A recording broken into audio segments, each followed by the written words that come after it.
प्रार्थना पत्र ये है साहब कि मैं एक प्रार्थना पत्र को 19 बार लिखित में और कम से कम 30 40 बार मौखिक कह चुका हूँ। लेकिन नगर आयुक्त महोदय कह देते हैं अपर साहब से मिलो, अपर साहब आदेश कर देते हैं एक्शन साहब से मिलो, एक्शन साहब आदेश कर देते हैं एई साहब से मिलो, एई साहब कहते हैं जेई साहब से मिलो।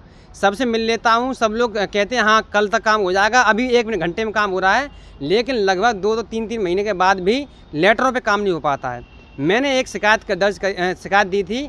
मोहल्ला इंद्रपुरी में एक सड़क का निर्माण हो रहा था। चलते निर्माण पर वहाँ के लोगों ने ऑनलाइन शिकायत भी करी थी, जिस पे उन्होंने कहा था कि जो निर्माण हो रहा है वो अनियमितता से हो रहा है, मानक के अनुरूप नहीं हो रहा है। तो अधिकारियों ने उस पर रिपोर्ट लगाई कि वहाँ मौके पे जाके जांच कर ली है और बहुत अच्छा काम चल रहा है। अब ये बताइए इससे ज़्यादा बेशर्मी की हद क्या हो सकती है कि वहाँ पे अधिकारी पहुँच नहीं रहे और रिपोर्ट लगा रहे हैं कि हम जाके जांच करके आए, अच्छा कार्य चल रहा है। क्या अगला कदम होगा आपका? अगला कदम ये है, मैं कई सारे लेटर हैं मेरे पास में, मैं लेके आया हूँ और मैंने यह आज लेटर दिया है कि अगर 1 जून तक जो मैंने लेटर दिए हैं उन पर कार्य नहीं हुआ तो यहाँ पर नगर निगम में मैं आमरण अनशन करूँगा और अपने सर के जो बाल हैं उनको दान करूँगा। इन अधिकारियों को ये अपने पास रखें और इनकी आंखों में नैका शर्म बची हो तो इतने मुंडन होने के बाद भी अगर काम नहीं कर पा रहे हैं तो अपना मुंडन यहाँ पर नगर निगम में कराएं। क्योंकि मैं दलित हूँ, दलित होने के कारण मेरे विकास कार्य, मेरे क्षेत्र के विकास कार्य रोके जा रहे हैं।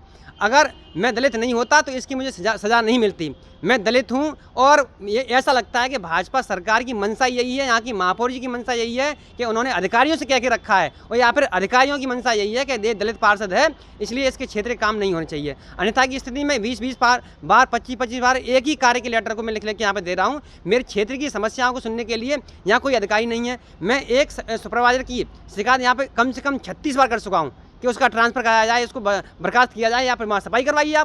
आप सफाई करवा नहीं पा रहे, स्वच्छता के नाम पर बहुत वाह करवा रहे हैं, जगह जगह पोस्टर लगा रहे हैं, बैनर लगा रहे हैं, मोहल्ले में अब स्वच्छता नहीं करवा पा रहे हैं। इसलिए मैंने लेटर लिख के दिया है। अगर 1 तारीख तक इनके द्वारा मेरी समस्या का समाधान नहीं हुआ तो मैं यहाँ पर आमरण अनशन करूँगा।